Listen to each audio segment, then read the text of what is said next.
Aratiles. Sikat ang aratiles dahil sa maliliit, bilog, at mapupulang bunga nito na hilig pitasin ng mga bata. Karaniwang tumutubo ang puno nito saan mang lugar sa bansa at sa iba pang lugar na nasa rehiyong tropiko. Ang dahon nito ay may maliliit na balahibo at patulis ang dulo. Ang iba't ibang bahagi ng halamang aratiles ay maaaring makuhanan ng maraming uri ng kemikal at sustansya na maaaring may benepisyo sa kalusugan. Maaaring gamitin bilang gamot ang ilang bahagi ng halaman tulad ng bulaklak, dahon, balat ng kahoy at bunga.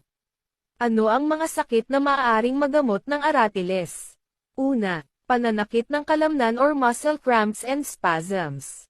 Pangalawa, panunuyo ng balat. Pangatlo, sipon. Pang-apat, sakit ng ulo. Pang-lima, impeksyon ng bakterya sa katawan.